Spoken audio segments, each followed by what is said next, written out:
It won't come back. No matter how many times I press this button, it won't come back.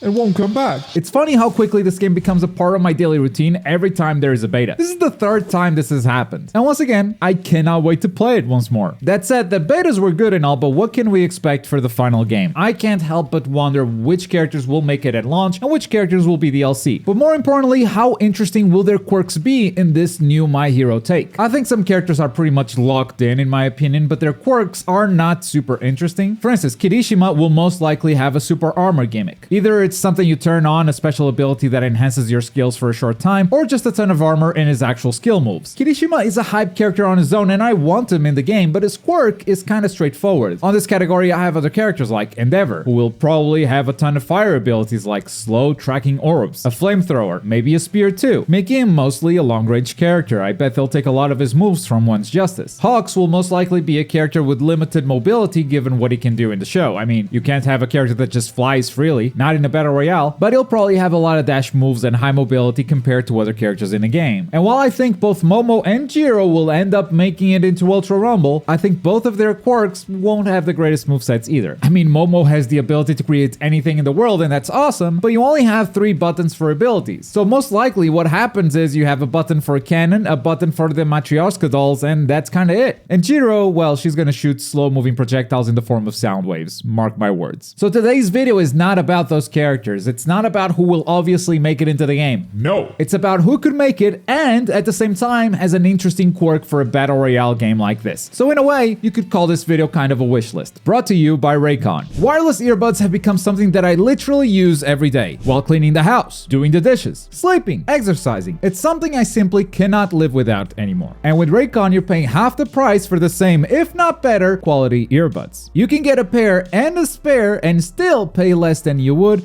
with some of those other bigger name tech brands out there. I love how these custom gel tips make for the most comfortable in-ear fit. I love their noise isolation and awareness mode options depending on my mood. I love that each earbud has a button with a ton of different functions, so I rarely have to pull out my phone to do anything. And in this economy, Raycon wants you to feel safe about your purchase with buy now, pay later options, 2 years of product protection for only a few bucks, free domestic shipping and a flat fee for international, and an easy and free return guarantee. If that wasn't enough to convince you, they have over 50,000 5-star reviews, so if you don't want to take my word for it, you can just take everyone else's. If you're ready to get yours, you can get a 15% discount today if you use my link below, buyraycon.com/Globku. You can find it in the description down there. And thank you, Raycon, for sponsoring this video. Mirio. He was the very first character that I thought of. In the arena fighter, he can phase through the ground and through opponents' attacks, being kind of a counter-attack character. But in the arena, you're limited in your mobility. I mean, there's nowhere to go, you're just fighting in an arena. I think his quirk is going to be wonderful to traverse in the battle royale. Being able to phase through walls, being able to phase through a building, and then releasing the quirk and suddenly being on top of it. Mirio's quirk has the potential to be so much cooler in this game than it was back in One's Justice 2. This is where this character can truly shine. With Aizawa, they could really do a boring character here, but I hope they don't. I hope they don't give players the Aizawa debuff if he just traps them with a cloth like they do in One's Justice. Because this is not a 1v1 game anymore. This is a team battle game. I want Aizawa to aim down sights and anyone in this area gets their quirk disabled. You can't use any of your skills, it's hand-to-hand combat only. But Aizawa needs to keep you in his line of sight. And of course it will have a limited range, it can't be infinite. And you know what? I don't think this ability is broken, because if you think about it, the Aizawa player cannot fight. So it's technically a 3v2. You just don't have the quirks as the team of 3, but one of the players could always just bypass the other 2 and go attack Aizawa. I think this ability kind of balances itself, and it's super exciting. I have to put Gran Torino on this list. I love the mobility of this character so much. He was my biggest main in One's Justice 2, but more importantly, my favorite character to play in Ultra Rumble was probably Ida. And the reason for that was just his speed, his mobility. And with Gran Torino, I can see this character having that, but being airborne instead of so grounded. Maybe his quirk isn't the most interesting to put on this list. Maybe I just like Gran Torino because he's an old man in a young man's world, doing his best to stay relevant, making great anime game content. Who are we talking about again? Twice would be such an interesting character in this game, hands down. The ability to create clones in a battle royale like like this has insane applications. You can send out a clone into the open, baiting the enemy team to attack, so then you jump them. You can use the clones to confuse the team who target your own team in battle. And if you can copy an enemy and control the clone, then the depth of this character will be absolutely insane. Or better yet, clone one of your teammates. Toga can already transform into an enemy, so having Twice being able to transform his clones into his allies, I think it's a very cool tool as well. And if you can control your clones separately from the main character, then the character depth is absolutely insane. Twice is easily one of the most interesting characters that you can add to Ultra Rumble. On the other hand, I feel like Night Eye always had the potential for an interesting moveset, but they kind of dropped the ball on One's Justice. It's not easy though. His quirk is Foresight, he's able to see the future, and they just turned that into a parry. And the rest of the character was basically just a dude who throws stamps. Hopefully Ultra Rumble can do better. Maybe because he can see the future, every time he opens a box he gets better items than the other characters, making him a godlike looter. Maybe have some ability where he can see enemies through walls for a short period of time, making him sort of a scout character too. The potential is there, I just hope they don't drop the ball with him again. And speaking of balls, Mineta. Now I know Mineta is not the most hype of characters, he's a gag character, but his quirk was built for this game. Mineta throws a bunch of balls in a panic, spreading them throughout the stage, and suddenly you have a ton of mobility traps. I think mobility is king in this game, at least so far. Being able to engage and get out of battle if you're losing, just so you can heal up and try again, I think is the best ability that any character can have. And if Mineta is able to deny that from any character, then that is fantastic and sort of an anti-meta, which is something we'll definitely need in this game. Next up, a really tough quirk to pull off, Shinso. In One's Justice, his quirk stuns you if you get close enough and your character says a voice line. In Ultra Rumble though, we could really play with the player's perceptions, so we can do several things if someone becomes affected by his quirk, like we can turn on friendly fire, we can create a thick fog around the character so they can see very well, we can invert their controls, but more importantly, we have to keep it unpredictable. We need the player affected by this to receive these debuffs randomly, receive multiple of them, but never know which ones he got. Hopefully the result is a player that is so confused that he'll either just be sitting still, trying to not harm the enemy team, turning himself into a sitting duck, or someone who will actively harm their team because they're in a panic. Now the question is, how do you affect an enemy with Shinso's quirk? Because in the show, you need to have someone reply to anything Shinso says. How do you do that in the game? I don't know, I'm not a developer. Kurogiri, a teleportation quirk in a battle royale. GG, do I need to say more? Again, mobility is king, and what is more mobile than literal teleportation? Moving you and your teammates to another spot of your choice anywhere on the map sounds like a broken ability at first, but I think it depends on how big of a cooldown you give it. Can't use it in every fight if it's got a big cooldown. Next up, Stain. I want to free some folks by licking their blood, and I regretted saying that as soon as I did. I'm so sorry. But I do think Stain would be a cool character to have. Someone that could simply disable someone from the enemy team for a limited time. Paralyze that guy and move on to someone else to finish the fight. Sounds too powerful, but the downside is you can only do this from melee range, and it needs the time to lick your blood in order to paralyze you. And I think a mechanic like this, paralysis, would enhance some other characters' abilities. For instance, Kendo being able to throw a paralyzed ally out of battle and into safety, or Ida carrying them into safety himself. That would definitely give these characters other situations to use their special abilities in. Tsukuyomi, because he is a puppet character, and that's such an obvious addition. He was so unique in One's Justice, and I can see Biking doing it again with Ultra Rumble. The ability to summon Dark Shadow and detach him from your character, doing an action while you do something else, is almost like fighting in a 2v1 every single time. But the thing is, not having Dark Shadow next to you leaves you defenseless. And in Ultra Rumble, that could simply mean that all the damage you take as Tsukuyomi without Dark Shadow is true damage. It goes through your shield. That is the kind of character I would like to see Tsukuyomi be in Ultra Rumble. And we're almost done here. I've only got 2 more characters to go. Gentle is the first one because I want to fill the battle royale with trampolines. I want to do it. Ida is running towards me. Boing, off he goes. Guess he didn't see the trampoline. And the way they made him work in One's Justice is just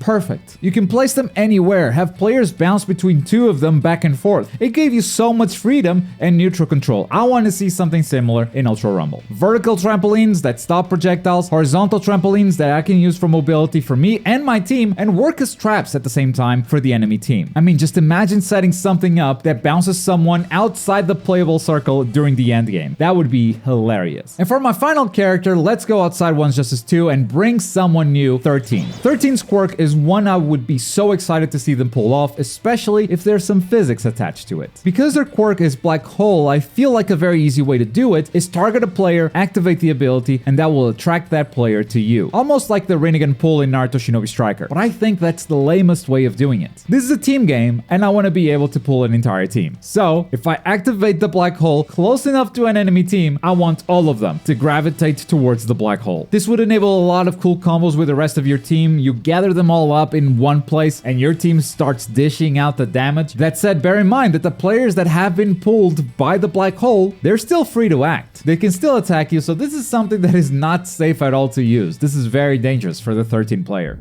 And that's all. I know I missed some characters. I was gonna write something for Edgeshot, Kamui Woods, and Monoma too, because I do want to see them in game, but it's gonna take someone better and more creative than me to come up with a fun gimmick. Everything I had was not unique enough or just maybe didn't even sound fun. So if you've got any ideas, feel free to leave them in the comments below. And while you're down there, make sure to check out our sponsor Raycon. Get 15% off with my link at buyraycon.com/Globku. The last open beta was really fantastic. Here are my thoughts on everything that got better and everything that still needs improving. Thank you for watching. I'm going back to the Ultra Rumble waiting room.